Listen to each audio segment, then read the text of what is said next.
Olá, seja muito bem-vindo ao CPC Concursos. Eu sou Cláudia Redim, professora de legislação e trabalho hoje com os senhores a Lei Orgânica do município de São Leopoldo. Pelo artigo 30 da Constituição, ali a partir do artigo 29, a Constituição, ela se volta para os municípios, dispondo especificamente com relação a esses entes federativos. E o artigo 29 já vai nos introduzir no texto constitucional, nos dizendo que a lei orgânica é a lei mais importante para o município. E aí tem uma frase que eu gosto de dizer muito em aula, porque a partir dessa comparação a gente consegue perceber a importância da lei orgânica para o município. Frase essa que diz que a Constituição está para o Estado brasileiro, como a lei orgânica está para o município. Então vamos esquematizar. Eu gosto bastante de esquematizar e quero sugerir que você, aí no seu caderno, faça o mesmo. Constituição Federal, nós sabemos, é a nossa lei mais importante. Ela vai estruturar o Estado brasileiro nos seus aspectos mais sensíveis, como, por exemplo, direitos e garantias fundamentais, organização dos poderes, dispor sobre distinções entre brasileiros, o que é somente permitido à Constituição. Então, os temas mais importantes, a organização do Estado brasileiro está contido na Constituição, que é a lei que está no ápice do nosso ordenamento jurídico. Abaixo da Constituição Federal, nós temos a Constituição Estadual do Estado do Rio Grande do Sul, que vai reproduzir simetricamente o conteúdo da Constituição Federal, dispondo sobre o Estado do Rio Grande do Sul. E aí, estados e municípios são entes autônomos, integrantes da República Federativa do Brasil. E abaixo da Constituição Estadual, nós teremos a Lei Orgânica. Então, a Constituição Estadual, ela vai organizar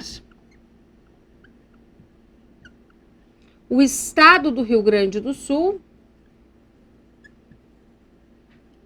em absoluta simetria com o disposto na Constituição Federal, e a lei orgânica vai organizar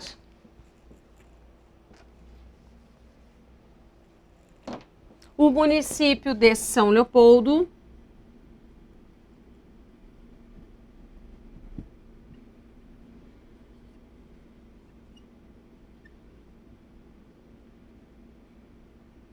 organizando a administração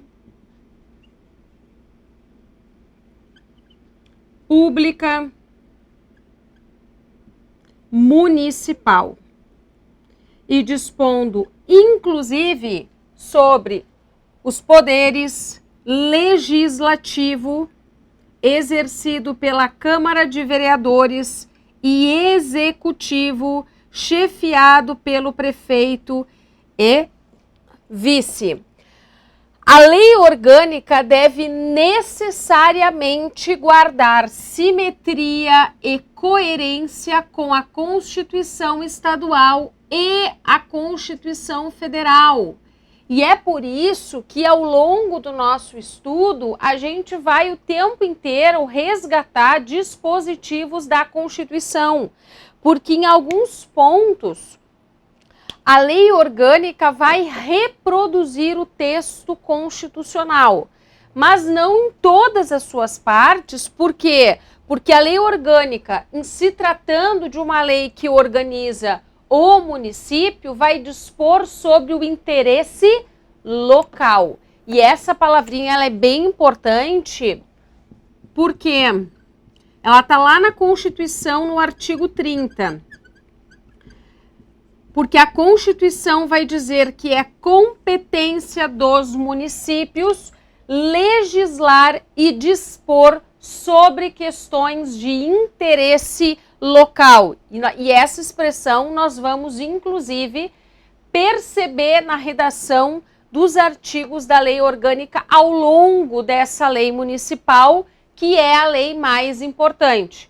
Então, aqui nessa figura, a gente traduz esse dever de simetria, de coerência. A lei orgânica está inserida no ordenamento jurídico brasileiro e necessariamente deve guardar uma coerência com o disposto na Constituição Federal, Constituição, lei mais importante do Estado brasileiro, lei fundamental, a qual todas as outras leis devem guardar um dever de constitucionalidade, ou seja, um conteúdo coerente com o disposto na Constituição Federal, a Constituição Estadual, abaixo da Constituição Federal, organizando os estados como entes federativos autônomos e abaixo da Constituição Estadual, a lei orgânica do município organizando a administração pública municipal.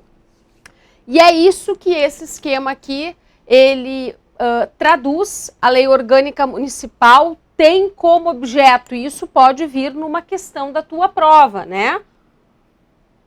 O examinador pode te perguntar assim, na lata, lei orgânica municipal se ocupa do quê? Organizar a administração pública municipal e os poderes do município. Quais são os poderes do município? Legislativo, exercido pela Câmara Municipal e vereadores, e a lei orgânica inclusive vai nos dizer o número de vereadores que o município de São Leopoldo possui, conforme aquela relação de proporcionalidade entre habitantes e vereadores estabelecida pela Constituição a partir lá do artigo 29, e o poder executivo, exercido pelo prefeito, auxiliado pelo vice e secretários. Pergunta: o poder judiciário é um dos poderes do município? Essa pergunta, para alguns, ela pode ser uma pergunta que pode parecer óbvia, mas é uma pergunta que eu já vi em muitas provas de concursos municipais e ela pode ser uma pergunta que pode confundir o candidato. A Constituição vai dizer que são poderes o judiciário, o executivo e o legislativo. Agora, o judiciário não está estruturado no Estado brasileiro no nível municipal, o que quer dizer que ele está organizado constitucionalmente nas esferas federal e estadual. Logo, ele não é um dos poderes do município. Você tem que ter muito cuidado com isso, principalmente se essa informação equivocada vier inserida em uma questão e uma alternativa, aquelas alternativas 1, 2, 3, 4. Muito cuidado. São poderes do município apenas o legislativo, Câmara de Vereadores, o executivo, chefiado pelo prefeito, vice, auxiliado pelos secretários. O poder judiciário não está dentre os poderes do município. É um poder organizado, segundo a Constituição, no nível estadual e federal. O município, portanto, é ente federativo dotado de autonomia. Muito cuidado, as provas de concurso, muitas provas, eu já vi muitas questões que substituem autonomia por soberania. Quem detém soberania é a República Federativa do Brasil, que é uma pessoa jurídica de direito público externo. Quem detém soberania é a República Federativa do Brasil. Estados, municípios, Distrito Federal são entes dotados de autonomia. E aí você tem que cuidar com esse jogo de palavras, porque faz toda a diferença e pode induzir você em erro na sua prova. Além disso, se a gente buscar a classificação lá do Código Civil, o município é pessoa jurídica de direito público interno. E aí a gente sabe que o examinador pode jogar com você de várias formas. Exemplo, dizer que é pessoa jurídica de direito privado. Não, público.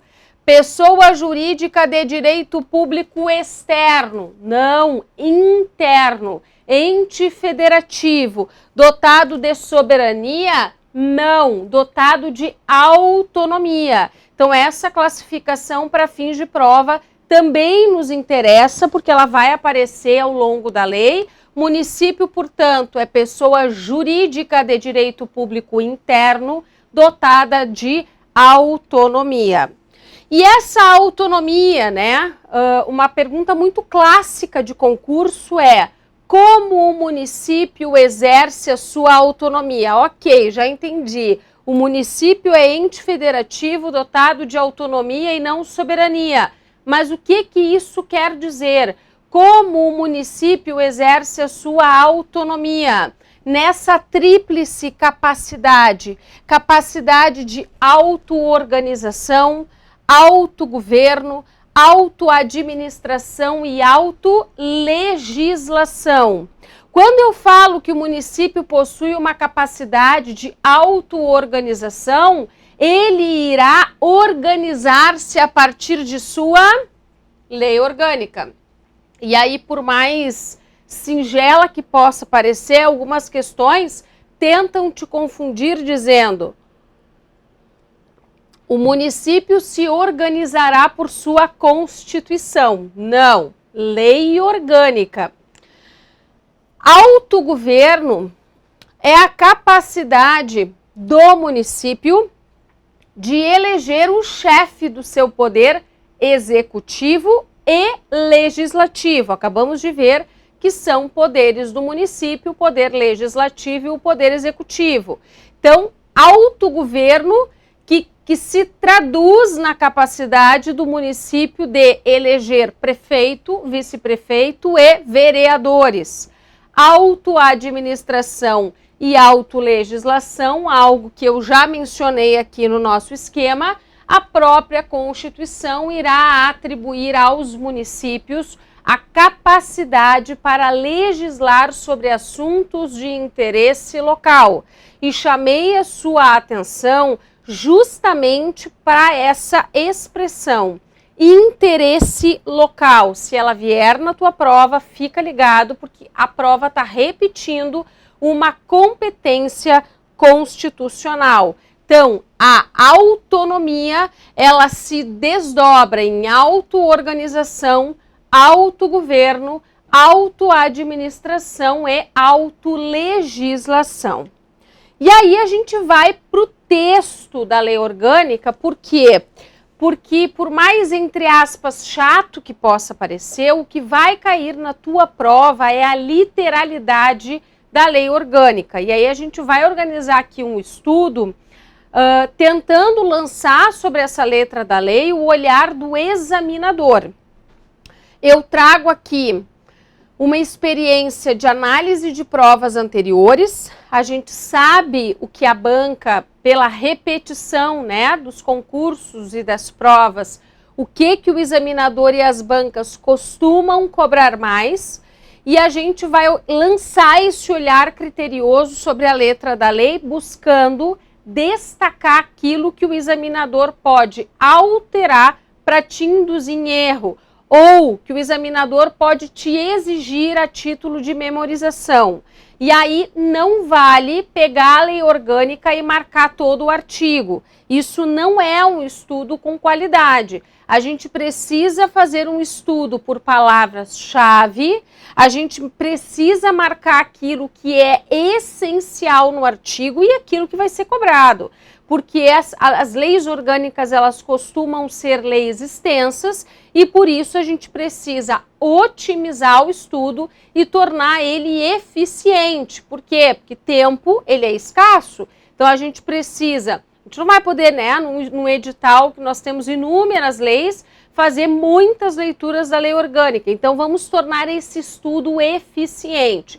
Palavras-chave, marcações estratégicas, muitos esquemas para você, a partir dessa metodologia de estudo, criar o mais importante, que é o seu material de revisão.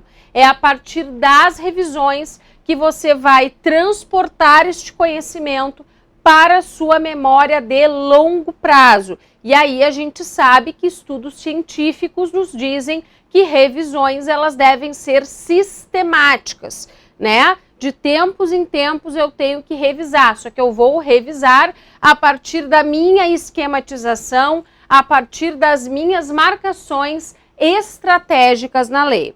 O que o artigo 1º vai nos dizer? E aí toda essa explicação inicial, ela serve justamente para a gente já ingressar na lei orgânica tendo um conhecimento prévio daquilo que é essencial e que vai estar estampado na literalidade do artigo 1º. O município de São Leopoldo é integrante da República Federativa do Brasil, do Estado do Rio Grande do Sul, se rege por uma lei orgânica e deve respeitar o quê? A Constituição Estadual e a Constituição Federal. O que eu te disse há pouco, isso aqui é o princípio da...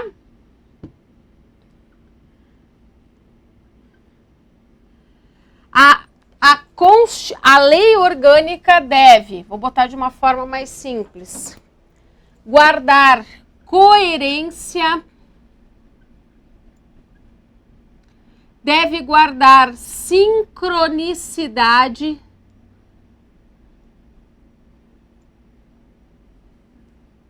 e harmonia com o que está disposto na Constituição Federal e na Constituição Estadual, porque nós estamos inseridos num sistema, num ordenamento jurídico. Então, se a lei orgânica trouxer algo que não é compatível com a Constituição Federal, a lei orgânica, em determinado ponto, será inconstitucional, ok? Então, é essa necessidade da lei orgânica de guardar um dever de compatibilidade, coerência, harmonia com essas disposições nas esferas federal e estadual. São órgãos da administração municipal, a prefeitura e a Câmara de Vereadores, porque são poderes do município, independentes e harmônicos entre si, o legislativo e o executivo. Anota ao lado, o poder judiciário não está dentre os poderes do município. O parágrafo 2º, ele, embora seja um parágrafo que não apresente complexidades e ele unicamente nos exige memorização, a gente precisa ter uma atenção porque ele costuma vir inserido em questões de provas de concurso, principalmente aquelas 1, 2, 3 corretas. Então, são símbolos do município, a bandeira, o hino e o brasão, que é uma regra geral, mas algumas leis orgânicas de municípios são símbolos do município, os estabelecidos em lei. E aí isso pode vir na tua prova. Veja que a lei orgânica já está estabelecendo quais são os símbolos do município. A bandeira, o hino e o brasão. O parágrafo 3º veda a delegação de atribuições entre os poderes, porque cada um dos poderes possui a sua atividade típica. O poder legislativo legisla, produz, né, o ato legislativo a partir da representatividade exercida pelos vereadores, e o poder executivo vai administrar, vai gerenciar o município e a administração pública municipal. O cidadão investido na função de um deles não poderá exercer a de outro.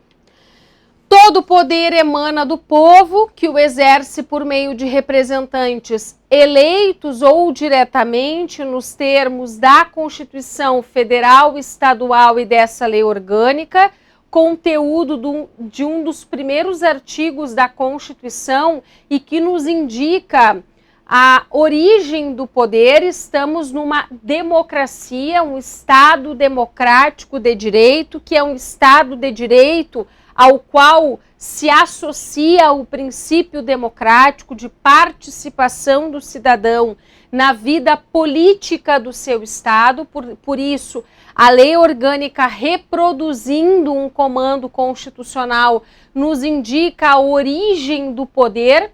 A origem do poder é o povo titular desse poder, e o povo exercerá esse poder a partir de representantes eleitos. E aí nós temos eleições periódicas, o sufrágio universal, o voto direto, secreto, universal e periódico.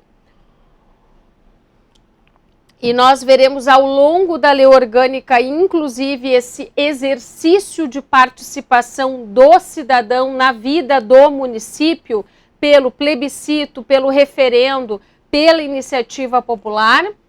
Artigo 4º, é mantido o atual território do município, cujos limites só podem ser alterados em termos de legislação estadual. E aqui eu quero lembrar aos senhores que a Constituição Federal, lá no artigo 18, parágrafo 4º, vai nos dizer que a criação, a incorporação, a fusão e o desmembramento dos municípios devem atender a algumas formalidades. Quais são elas? Lei estadual, no prazo determinado por lei complementar federal. Depende de consulta prévia por plebiscito às populações dos municípios envolvidos e exige ainda estudos de viabilidade municipal. Então vejam que para eu alterar territórios, criar, incorporar, fusionar, desmembrar, a Constituição nos exige uma série de formalidades. A sede do município dá-lhe o nome e tem a categoria de cidade, né? Município de São Leopoldo. E o município, como entidade autônoma e básica da federação, muito destaque a autonomia lançada no caput do 6º, município é ente federativo dotado de autonomia, garantirá vida digna a seus moradores e será administrado com transparência de seus atos e ações, com moralidade, com a participação popular e com descentralização administrativa. Transparência de seus atos e ações, lembrando que a administração pública deverá ter controle interno e controle externo exercido pelo cidadão e pelo poder legislativo. Moralidade, que é um princípio administrativo lançado inclusive lá no artigo 37 da Constituição. A participação popular, porque vimos que estamos num Estado democrático de direito, em que o princípio democrático ele traz a tônica desse Estado, que vai criar instrumentos para o cidadão participar das decisões políticas do seu município, do seu Estado e do Estado brasileiro, e descentralização administrativa no propósito de tornar a administração o mais próxima dos munícipes e mais eficiente na prestação dos serviços públicos.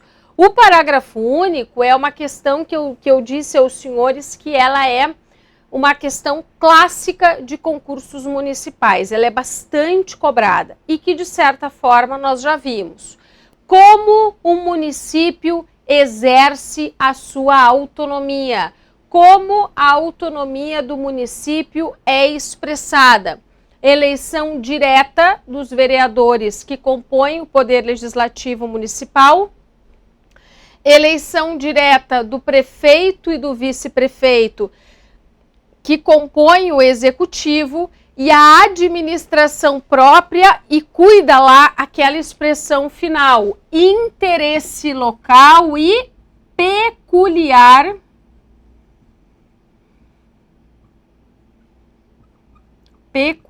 interesse.